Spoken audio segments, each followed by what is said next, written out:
Oh, I thought we were recording. Well, we are. But that's just because if there's any funny organic stuff that we want to put in to add personality to the podcast, It's illegal. we record. You have to clear all that stuff. So now it'd be funny and organic immediately. You get your haircut, Ryan? Why do you ask, Dregs? I don't know. You just turned your head and it looked a little thin. Yeah. Oh, what happened? What do you mean? There's nothing wrong with that. And number 2 on the sides, hey, keep her nice and tight. Racing stripes. What's the matter? That is exactly those white walls. Those are not. It's a Dodge Supercharger right there. I don't know why I let you come on my podcast. You're mean.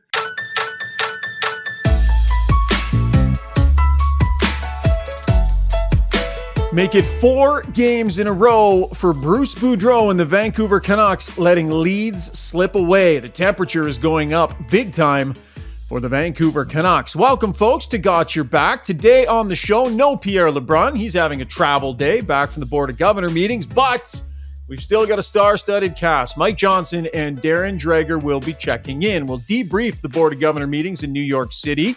How about the 4 undefeated teams remaining in the NHL? One of them is not like the others, I'll tell you that.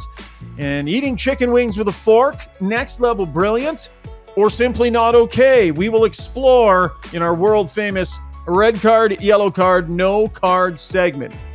Presented by Cross Country Canada Supplies and Rentals, this is Got Your Back. And we will remind you, Cross Country Canada provides equipment and supplies to all facets of the Canadian construction industry. They are a truly Canadian company. 4 buddies launched this thing in their garage. They had a folding table and some ideas back in 2014, and it absolutely blossomed. They've got multiple locations across Western Canada now, over 100 employees, and they have expanded into all areas of the construction industry. Their company motto is "Get Her Done," and I've been to the head office. I've seen it. It's on the walls. They say it to each other like 4 or 5 times a day. Anything up, get her done. That is their attitude.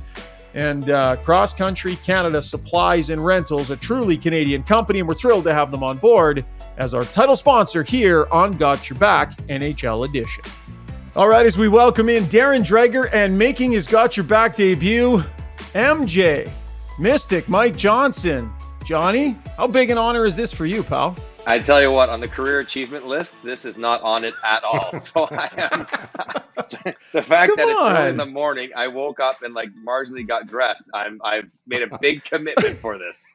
By the way, just to make a point here, this is a different place in life for myself and Mike. All right, here I am in a hat and a Prairie Proud hoodie, and there he is in his boys medium t-shirt, V-neck black out, suns tee. out type of thing. Yeah, Dregs, for sure. To be fair, my alarm went off maybe 18 minutes ago, so this is no prep in this one. This is right out of the wrapper. Pretty good look. I like the expanded view we have. By the way, this is available on YouTube, folks. So if you want to go watch, you can go watch. Johnny, I like the expanded view of the living room. You can see the full couch. Where'd the guitar go, though? You had the guitar on your set for a while. Yeah, so first of all, it's my office, not the living room. But sorry, I can imagine how expansive your living room must be. His office is as big as most people's living rooms. Listen to you, Dregs. You have a desk that would rival a president that you work on every day. I see it. So let's not kid ourselves. The guitar was it's in for a tune-up. That's what I'm going to say. My strumming days have taken a bit of a hit, so it got misplaced for a second. Talking about all of your money, Mike Johnson, we had Kevin Adams on. I was talking about that. We had Kevin Adams on the show yesterday, and we interviewed him. I asked him about the time he took a playoff goal away from you, and he had a pretty good chirp for you. So really quickly, just run down that story for us, what Kevin Adams, the general manager of the Buffalo Sabres, did to you, Mike Johnson, like 2 decades ago in the postseason. Yeah, so Ads and I go way back against each other in college. We started with the Leafs together. He got called up that 99 run, didn't play very much in the season, got called up injuries or whatever, and I was playing with him the one game in the second round against Pittsburgh. And listen, I didn't make the playoffs all the time. Playoff goals are hard to come by. I need to take everyone I can get for my career. And I scored one, and that was the year, we'll talk to the Buffalo fans, where the foot in the crease rule was in full effect, hard and fast. And he was so excited to try to get in and bang around the net as a new guy in the lineup. He went barreling in there as I was shooting a puck in the empty net. took a goal away because his foot was in the crease. So, I only had like 3 in the run. I could have had 4, would seem a lot better. But yeah, so that was my story. I'm sticking to it. I don't care what the GM says.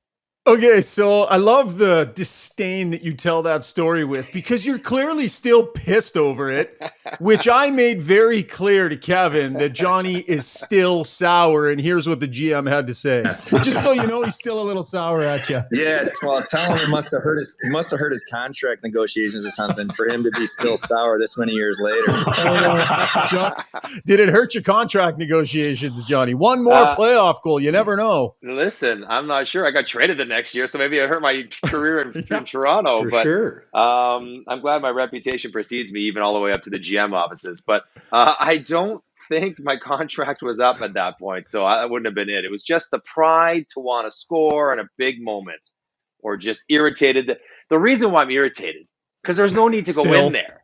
Because it was like I had the puck. Like, just relax. He was so excitable because he wanted to get in there, be physical, and like hit someone and do something. I'm like, and it was me and Derek King, who was even calmer than I was. He's just like, he was a good. My favorite part is that he'd played 80 games in the minors that year and was called up for the playoffs, and basically was just getting in and snaked a goal away from a veteran.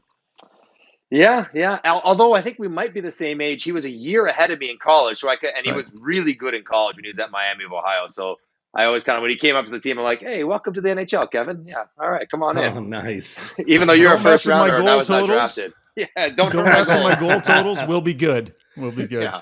You could have had a bigger living room. Hey, one more playoff goal. You just never know. Mm-hmm. Okay, guys, let's get down to business a little bit here. Time for the breakdown, and it's brought to you by Pro Hockey Life. Hockey fans, the regular season is underway.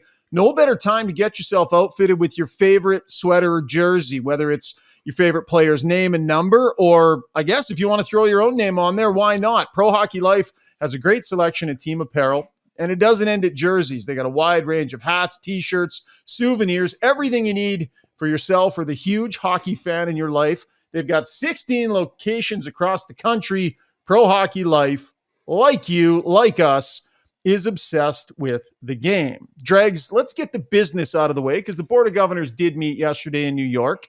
And quickly on the salary cap, some general managers have to be licking their chops at the idea that $4 million could be added to the cap next season if the revenues are there and if escrow gets paid back. How realistic is it that that can happen, do you think? Well, I would say it's very realistic. Historically, we know that Commissioner Bettman doesn't just lob things out unless the data has been done and there's a strong opportunity for this to become reality. But, he did also provide the other side of it. And if everything you just said, the mechanics don't fit in place, well, then it's another flat cap offseason for NHL clubs. But, aside from those on the executive committee, so owners who are governors who are in that tight circle with Bettman, I would guess that many of them would have quickly got to their phones, Bob Nicholson of the Edmonton Oilers being among them, to call the general manager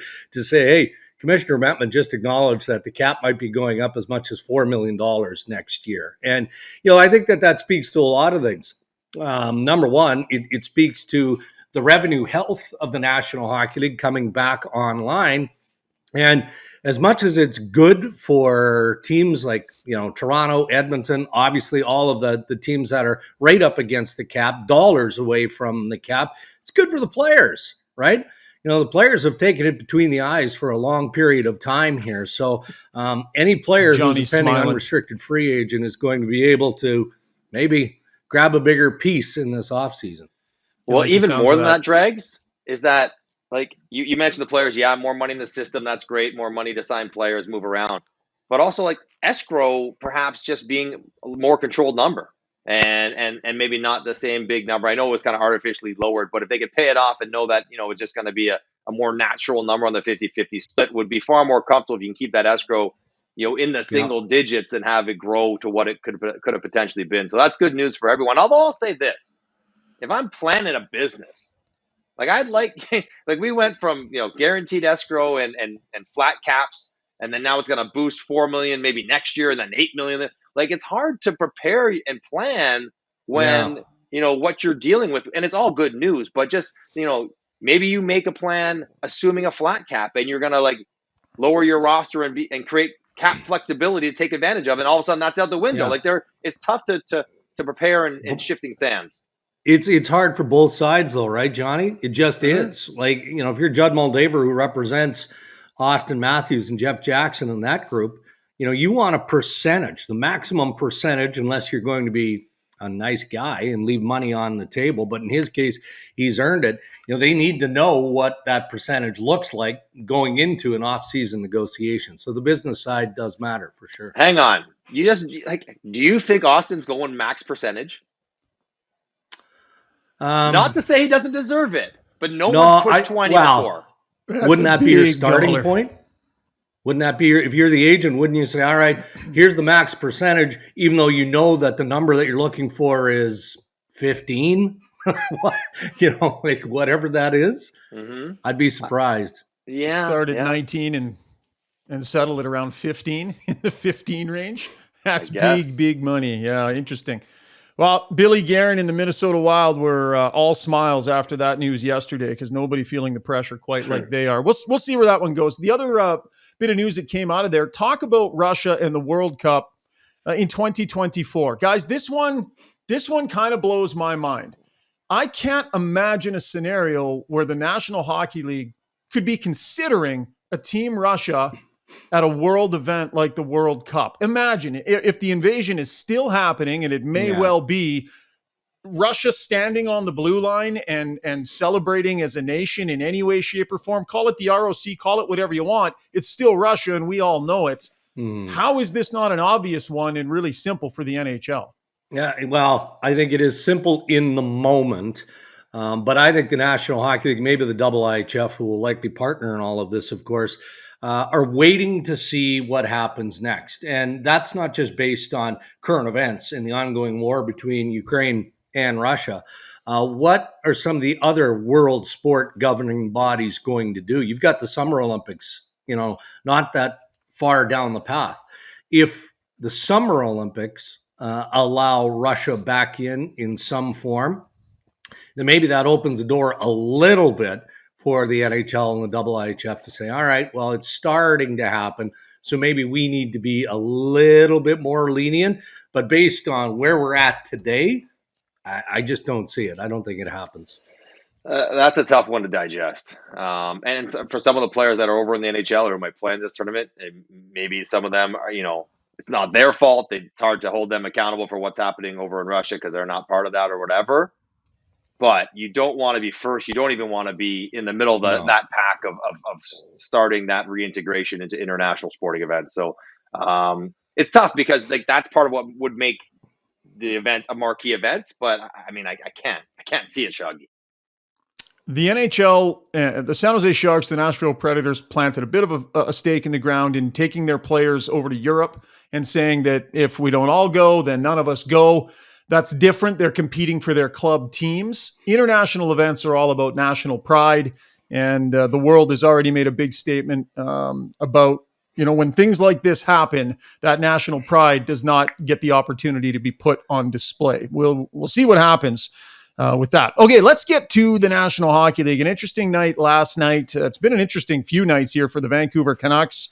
Another night, another blown lead for the Vancouver Canucks. 2-0 they led. 3-2 they led. They're the first team in history to start the first 4 games of their season with losses, blowing multi-goal leads in all of those games. Here is Bruce Boudreau. I mean, I didn't say anything to the team. I think they were mad enough at everything and the way the sticks were being tossed around. And sometimes after a game like this, nothing's going to get through anyway. I mean, so it's better to talk to them tomorrow.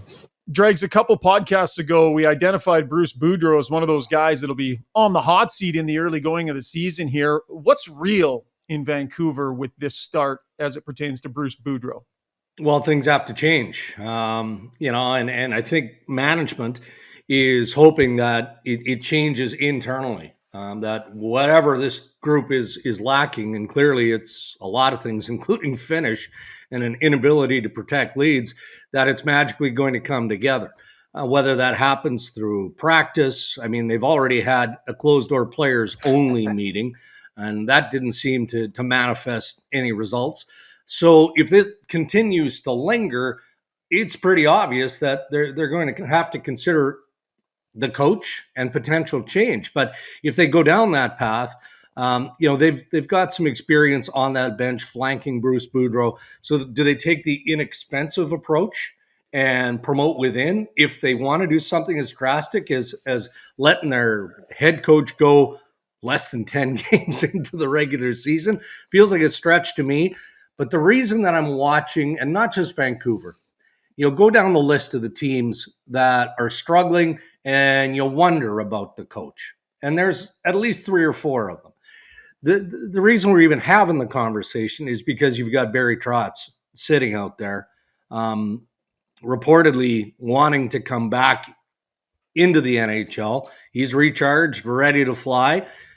Normally that would happen around Christmas-ish, but if you're a club that is wildly, if you're a club that's wildly underachieving, I mean, Vancouver's is unique, at least in my opinion, because I think many of us thought they were going to be better. Maybe they'd be nibbling at the outside edges of a playoff spot in a real tough division and a tough conference.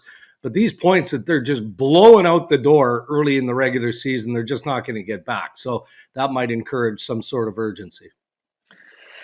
Interesting. I mean, I think what has happened in 4 games has been highlighting every concern that you'd had about Vancouver heading in, right? Like, if you're to say, well, if it doesn't go well, what does it look like? Well, it looks like a team that doesn't defend well. They give up a lot of chances. Demko can't carry the load and save the day. They'll probably score a lot of goals, but they'll give up a lot of chances. And that is exactly what has happened. You mentioned the closed door meeting. Like, they're pulling out all the stops for a weekend of the season.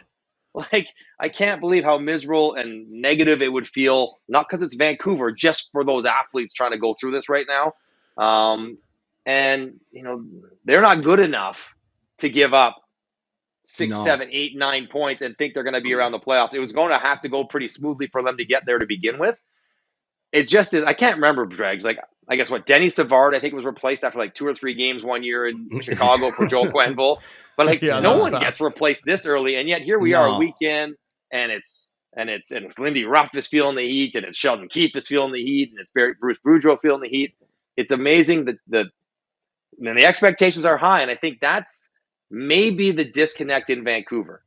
I did not have them in the playoffs. I wouldn't have them in the playoffs now, but I think that management team, that ownership group, thinks that they are pretty good. Like, they signed all the guys back. They brought back JT Miller. They spent the money. They didn't make any of the big trades. I think they are better than they were. And you wonder, Bruce Boudreau's run last year, was that just the new coach bounce for like half the year? Or is that, that's probably why it's so stressful there, because they think they're pretty good. Temperature is up. 4 games, 4 blown leads. You got angry comments happening in the media from players-only meetings. It is early days still this season, but feels like the hour is late somehow for the Vancouver Canucks. Strange. How about the Philadelphia Flyers? Meanwhile, in Philadelphia, I mean, you look at the undefeated teams, Philly, Carolina, Dallas, Calgary. One of these things is not like the other one. How about a 3-0 start for Torts, Johnny? Torts. He's inspired the masses. Coach. Following I lasted him. about 2 months for Torts. Then he's like, I got to get rid of this guy. I can't work with him. The feeling was mutual, I would assume. Yeah, I'm like, I can understand why. You know what? It's amazing. Like, it's been a great start. And it's funny how Torts has become the personality of that team. Like, when you think about Philly now, you don't think about Carter Hart. You don't think about Couturier or who. Like, you only think about Torts. Like, he's the guy to kind of take it all on his shoulders and try to lead them back to what they want the Flyers to look like. And I think that's an important part of this conversation. They have a very young roster and guys playing, in expanded roles. But I think it's about, right now for Torts, reestablishing how the Flyers want the Flyers to play. And I think that has been the real progression. The wins are great, but I'm not expecting those to continue all year long, although I could be wrong. But I think it's more about getting back to something that Philadelphia would be proud to put on the ice and say, this is our team, this is how they play. And so far, so good. And listen, Torts in a no pressure environment, like that's a scary proposition, because he can really, he's good at galvanizing a group. Yeah. And look, he's good at instilling fear too. And So Johnny, true. you know that better than anybody. And when you're playing for your job, you're playing in fear. That has to be, at least to some degree, self-motivating. I have extreme doubts. I mean, obviously they're not going to go undefeated for a lengthy period of time here. I still think that the Philadelphia Flyers are going to be a team that's in deep struggle, but this buys them time. And the one thing that John Tortorella is good at is enforcing accountability. And it doesn't matter who you are, right? You're going to play a certain way or you're not going to play. So I'm happy for the Philadelphia Flyers. I'm not a Flyers fan. I'm not a fan of any one team, but there are certain teams that you want to see develop and do well. And I feel that way about the Philadelphia Flyers. But I with all due respect to Torts, I still think that their trouble is ahead here, and they're not nearly as good as the first few games indicate. Of course not. But you know what? You talk about fear and accountability. How young their roster is makes it even more effective. Like, because you don't have guys playing making, scared. $8 million on an 8-year deal. You're like, yeah, okay, I'm going to do my best for you. But like, I know I'm here longer than you. So just, let's just dial it back a little bit. They got a whole bunch of guys that are trying to get in the NHL, just trying to establish themselves. And that is when Torts can really lean on you. One quick thing here, because our host, Johnny, Ryan Rashog, was promoting this Travis Sanheim trade rumor for like how many podcasts? I was making a silly, bold prediction. I mean, really, do we need to hold was you it the day accountable before he signed the long-term? I think my prediction was this. I was all excited. I'm like, okay, guys, here we go. Yeah. Travis Sanheim and the Edmonton Oilers lose to the Rangers in the Stanley Cup final. And you guys looked at me. You were actually impressed that I was calling not only the Cup final, but a trade along the way. And like 18 hours later, it was absolutely in the crapper. So, well, look, it was every ounce. Every rumor, like, now it could always change in a minute. Oh, yes. Yeah. It was a simple phone call. You never know. Phone call that's going to all fall apart. Yeah, listen, let's all go out on a limb and make these predictions. Let's not hold each other accountable for them. Okay. Dregs, red card for you on that one. Okay, this next game we're going to play, and I know you guys love games. This is going to be difficult for you because, well, frankly, you both like to talk a lot. I'm going to call this Chimes. This is kind of an inside baseball term. Dregs, you know a chime. Anytime that I'm hosting a panel and you guys are talking, if one of you wants to chime in on something, it's like a quick little 30-second mention. So I'm going to challenge you guys to keep your chimes to just a thought, 30 seconds or so. We're going to go over some interesting factoids from around the league. You guys can chime. Dregs, you can start. Johnny, you can go second. And then you can switch it each time if you want. I don't know if you guys can keep track of that or not. Here we go. Interesting factoid number one. Artemi Panarin, 2-8-10, leads the league in points. One Ranger has done that through the course of a season. It was back in 1942, Brian Hextall. But what a start for Artemi Panarin, Dregs. And you want me to just talk about how good Artemi Panarin is? Is that the essence of this? Good job, Dregs. That's your chime. Johnny, your turn. Yeah, Thought on terrific. Panarin. I'm not surprised. Power play. Watch that power play. It's all about seams. Him, Zibanejad, and Fox just dissecting people. So that's where it's going to keep up. Dregs, not that we're keeping score here, but it's 1-0 Johnny for sure. This isn't a competition. Steven Stamkos, Tampa Bay Lightning are 1-3. He scored 6 of his team's 10 goals so far this season. Johnny, like another one of those guys deep into his career, resurgent, looking youthful. Healthy, right? Like he's fought a long time to get healthy. So even though he's old in actual years, like he's actually healthier than he's been in a long time. And he's going to have to be good because they're not nearly as deep as they once were.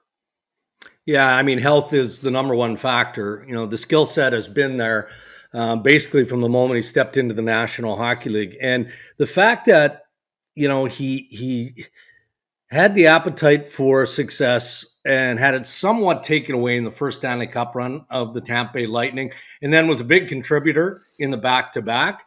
I think the appetite is as strong as ever, and he's got to recognize around that room that they're not the team that they were, but they're still a top contender. Secondary chime. Oh, great shooting, flag. ages gracefully. Yes. Good point by you, but that's stricken from the record. There are no secondary chimes allowed. San Jose Sharks are 0-5-0 to start the season. Their penalty kill's 15 for 15. They got the best penalty kill in the league. They can't win a game. Dregs, I would submit to you, the cupboards are quite bare in San Jose. They're leading the Bedard sweepstakes, and they might be the team that needs him the most. Yeah, I think that's accurate. As you were setting this up, and as soon as you mentioned San Jose, that was the name that instantly came to mind, somewhat obviously, is Connor Bedard. And San Jose isn't going to be alone in that chase for a number of different reasons. But doesn't it feel right? How long over the last decade plus have we expected the San Jose Sharks, under the leadership then of Doug Wilson, who I have great respect for, but they just find a way to transition on the fly and make it interesting and go deep into the playoffs. This is an organization that needs a full-on renovation. Strong finish, but you were 37 seconds, so the end doesn't count. Johnny, go. Yeah. Stuck in no man's land, right? They got the contracts and older players that kind of are tough to move and not going to lead you to the promised land. They can't really rebuild just yet. They did well getting out of Burns, but yeah, they were such a prominent team for years, decades. And now they're kind of relatively obscure. Colorado Avalanche, their power play number 1 in the NHL, 6 for 12, 50%. Their penalty kill, 32nd in the league, 6 for 12, 50%. A bizarre anomaly. What's up with the Avalanche special teams, Johnny? Well, they're probably missing some of those guys. Like Nazem Kadri was a guy who could be out there killing penalties, and they're just revamping their depth. And the power play guys, well, we know that's Makar, that's McKinnon, that's Branson, and apparently Nichushkin is a power play specialist now. But they're missing some of those guys down for the roster right now.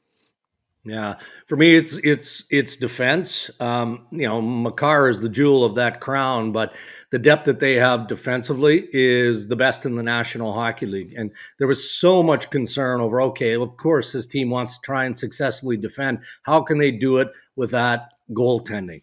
Well, if their goaltending remains as strong as it has through the early goings of this regular season, based on their D and the power they have up front, they can defend. All right. Strong comeback there, Dregs. I watched Tage Thompson at 6'7" dance around Darnell Nurse and with quick little hands tuck one past Stuart Skinner last night. We've got the Redwood line in Detroit. Soderblom 6'8", Rasmussen 6'6". Sundqvist is the tiny one of the group at 6'3". Dregs, I don't know, man. It seems unreal to watch these guys at this size with that level of skill. Is it kind of the era of the big man that we're seeing beginning here? Maybe. It's remarkable when you see what these men are capable of. Watching Tage Thompson very early in his career in St. Louis, he just looked like this big gangly kid, right? And just didn't seem like he was going to morph into a 40-goal scorer. And I'm still not convinced that he's going to be able to sustain the numbers that he put up last year. But he's exhibit A for me of that lethal combination of size and skill. Power forward? I think so. But, man, if these big men can continue to deliver, that's not a very good thing for the smaller guys in the sport. What's different now is that if you're big, they don't expect you to be tough or a grinder or physical. Yeah. That's what's different. So you're seeing Soderblom, who's 6'8", throwing pucks through his feet and dancing around guys. Tage Thompson. That's what's different. You're going to see big guys with good hands because they will be allowed to develop those hands and not just asked to run in and fight people as they grow up. Yeah, Johnny wins with that one. That's an excellent point. That was really, really strong. Yeah. I mean, Dregs, let's make no mistake about it. He was winning anyways, even before he said that. But that was just gilding the lily. Johnny takes. This wasn't supposed to be. Well, this wasn't supposed to be a contest, but you guys just naturally sort of turned it into one. All right, good stuff. That was the breakdown brought to you by Pro Hockey Life. Okay, before we let you guys go, I know you're both huge fans of the podcast. So you know about our game, red card, yellow card, no card. This is sweeping the nation. Everyone's talking about it. This is where you have to make a decision. Do I deserve a red card, a yellow card, or a no card? And this is an example about me. Chicken wings with a fork, guys. Listen, this is something that I designed and developed a number of years ago. Put an example on Twitter. Extensive R&D. Yeah, no, really. There had to be a better way, right? A better fly trap. And so I eat chicken wings with a fork. And Zuby is going to roll the video here so people can see it who are watching on YouTube. I think it's efficient. I think it's more cleanly. I think the rest of you are Neanderthals for eating them with 2 hands and licking your fingers like Neanderthals. I think that I'm onto something significant here. What do you think, guys? You saw the video. Johnny, red card, yellow card, or no card? So I'm gonna have to say yellow card just because of social norms. Like that's a no card for me because I think the cleanliness is next to godliness. Like honestly, like don't ever take me to medieval times. Give me cutlery. Like this is what I do with my life. I don't need it slopped all over my face and my hands and my clothes. I get that. Except trying to eat flats are really tricky. You got to really be pretty precise with the utensils to get in there. But I do appreciate it for you. It works okay. But there is something about wings that is kind of like bonding. You grab and you eat it. So in that sense, it's a yellow card, not a red. Well, okay, I'm going to go red card just as a point of difference here. Shocking. I mean, do you eat an apple with a knife and fork? I can cut it into slices. Absolutely. Yeah. It's lovely. Okay. Yes. All right. Yeah, I guess. But my point is, I've been around chicken wings my entire life. And my observation very early was you get to order the chicken wing that you want. So you can say, grill them, bake them. You don't have to have the sauce dripping all over your hands and all over your face. So what I do is I order them naked, grilled, sauce on the side. So your hands aren't getting sticky or greasy or any of that stuff. If you want sauce, you dip in, and that's it.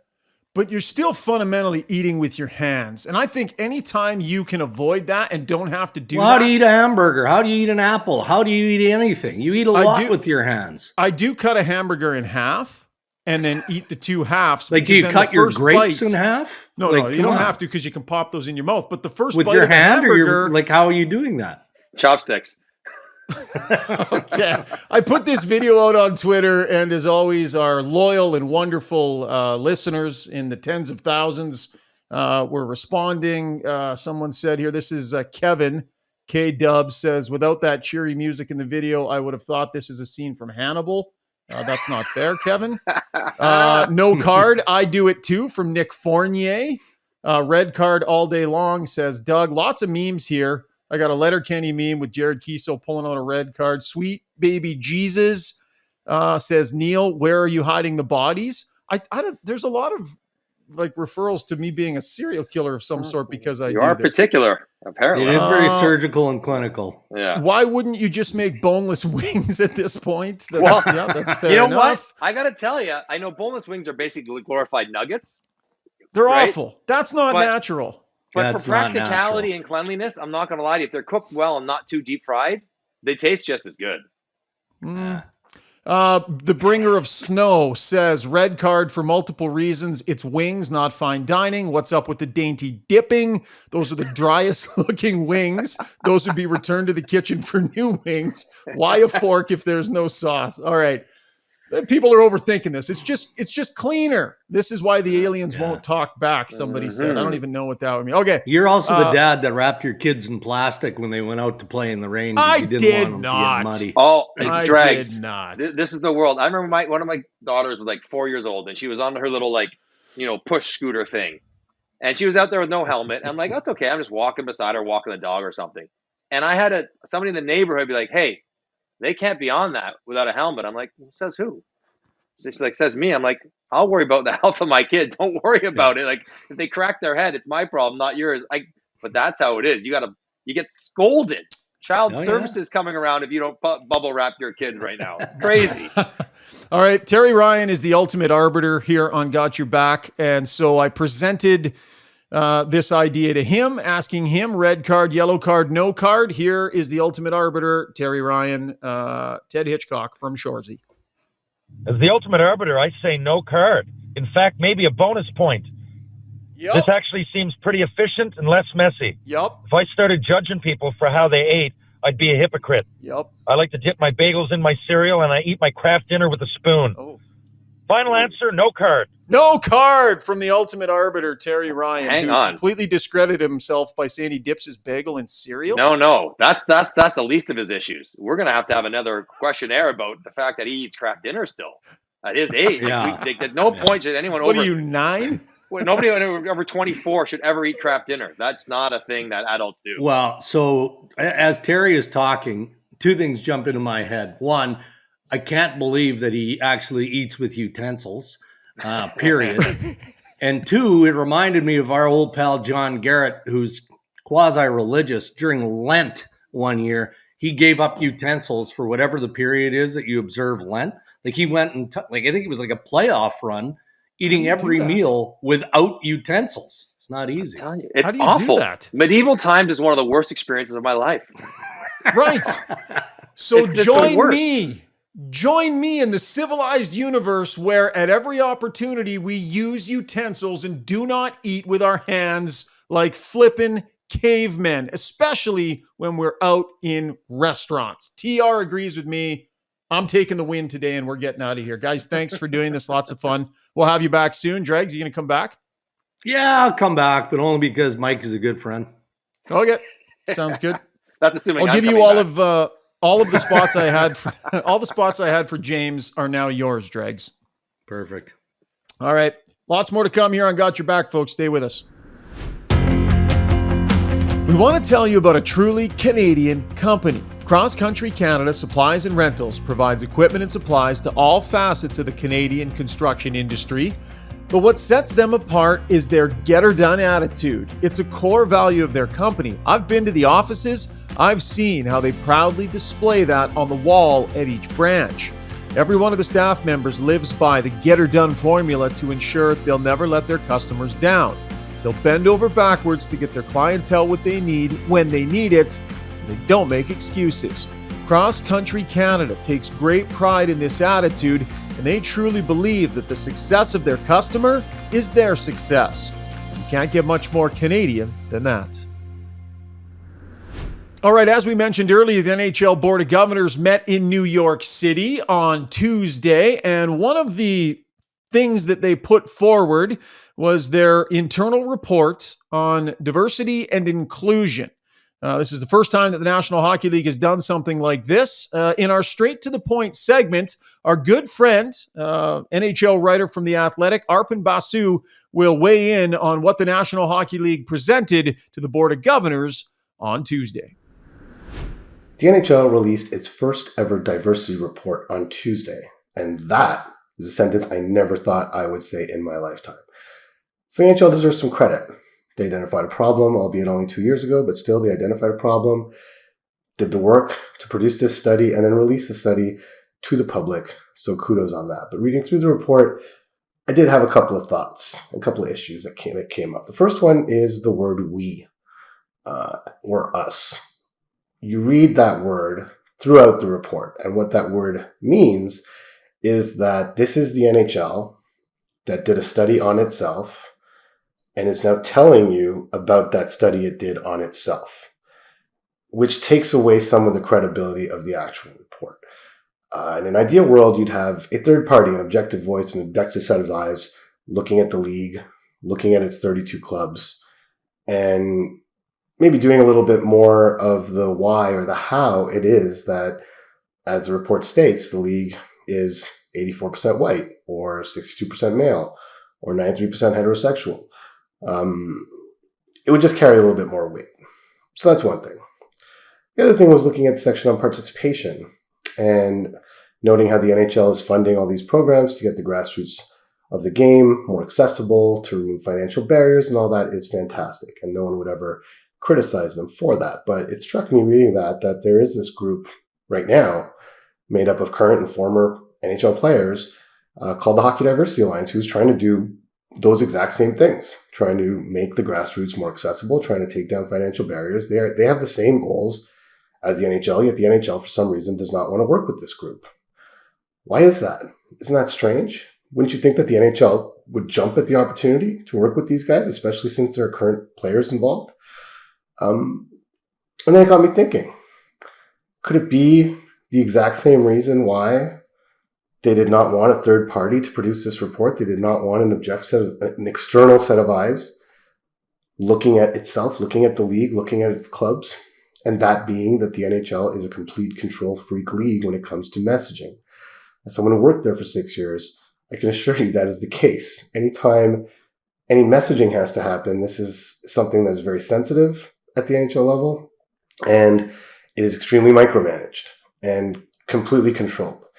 So, the Hockey Diversity Alliance has players who are quite outspoken, and having them handle that messaging might make the NHL uncomfortable, and having a third party produce a report that they wouldn't have full control over probably didn't make them comfortable either. So the NHL says they're going to produce another one of these reports 2 years from now, and I sincerely hope, that they would reconsider and ask an objective third party to produce this report, give them access to all their clubs, all their personnel to do all the studying that they need, and produce a document that is not vetted by the NHL and gets released in much the same way the NHL did on Tuesday. And I think that would carry more weight and would probably kind of quicken the pace of progress here.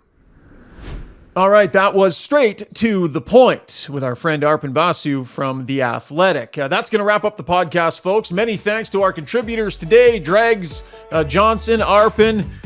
Pierre LeBrun will be back with us again next week. And a big thanks to our sponsors, Cross Country Canada Supplies and Rentals, Pro Hockey Life, and of course, Liberty Smart Security is also a great sponsor here on Got Your Back NHL Edition. Thank you for your downloads and your subscriptions. We appreciate the support, and we will talk to you again real soon. Have yourselves a fantastic Wednesday, folks. Cheers.